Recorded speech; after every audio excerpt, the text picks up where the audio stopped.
PM Modi के खिलाफ Donald Trump ने रच दी एक और बड़ी साजिश। भयंकर भड़क गए नेतन्याहू। अमेरिका ने खेल दिया खतरनाक खेल। पहले रूस से अलग करने के लिए लगाया दम, अब भारत और इजराइल की दोस्ती में डाल रहे दरार। ट्रंप ने चलाया अपना नया हथियार। इधर इजराइल ने अमेरिका की कर दी धुलाई, उधर ग्रीनलैंड पर भी खबर आई। 8 देशों की सेना ने डाला डेरा, भारत को होगा तगड़ा फायदा।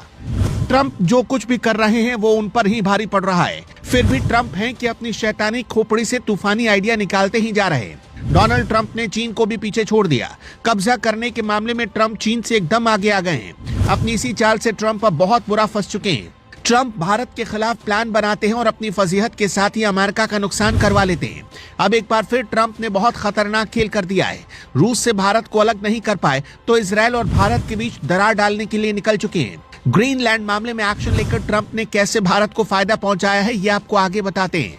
पहले ट्रंप की वो नई चाल देखिए जो भारत और इजराइल को एक दूसरे का दुश्मन बना सकती है। ट्रंप पीएम मोदी को गद्दारों के संगठन में भेजना चाहते हैं। इसके लिए ट्रंप ने पीएम मोदी को ऑफर भी भेज दिया है। पूरी खबर जानकर आप भी हैरान हो जाएंगे। इजरायली पीएम नेतन्याहू भी इस खबर के बाद भड़क गए हैं और अमेरिका की क्लास लगा दी है। दरअसल ट्रंप गाजा के लिए एक शांति बोर्ड बनाना चाहते हैं। इसी बोर्ड में पीएम मोदी को भी शामिल करना चाहते हैं। ट्रंप ने गाजा के लिए NGAC के गठन का ऐलान किया। इसी कमेटी की देखरेख करने के लिए और फंड का इंतजाम करने के लिए बोर्ड ऑफ पीस का गठन होगा।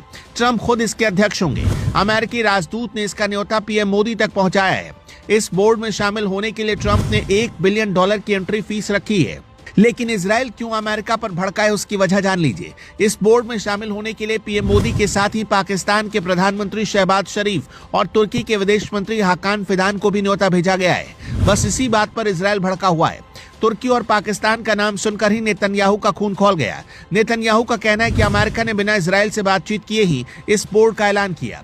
इजराइल की ओर से कहा गया कि इस बोर्ड में तुर्की और पाकिस्तान का होना एक नई जंग को दावत देगा।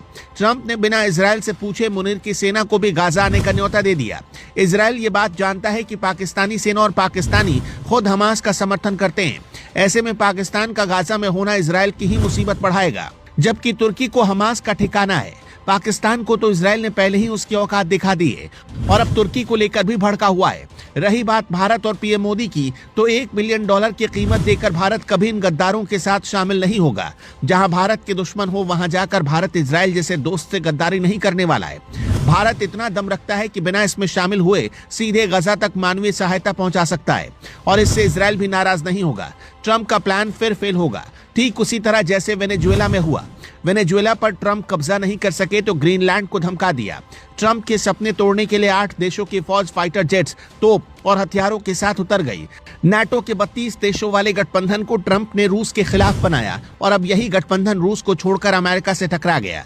ट्रंप ने Denmark, Finland, France, Germany, Netherland, Norway, Sweden और ब्रिटेन पर अमेरिका के खिलाफ जाने की वजह से 1 फरवरी से 10% टैरिफ ठोकने का ऐलान किया, जो आगे चलकर 25% हो सकता है। इसके बाद ये देश और भी ज्यादा भड़क गए। ग्रीनलैंड पर यूरोपीय देश आर पार की लड़ाई के मूड में है और यही लड़ाई भारत को फायदा देगी। ट्रंप और यूरोप आपस में भिड़ेंगे तो यूरोप भारत के करीब आएगा। माना जा रहा है कि 27 जनवरी को यूरोपीय यूनियन और भारत में FTA डील भी हो सकती है। भारत अमेरिका से हटकर अपने लिए नए पार्टनर तलाश रहा है। ऐसे में यूरोप अगर भारत के साथ आ गया तो भारत की चांदी हो जाएगी, जबकि अमेरिकी अर्थव्यवस्था को तगड़ा नुकसान होगा। भारत ने पहले ही अपने टैरिफ से अमेरिकी किसानों की कमर तोड़ दी है और अब यूरोप हाथ से निकला तो ट्रंप की तबाही निश्चित हो जाएगी।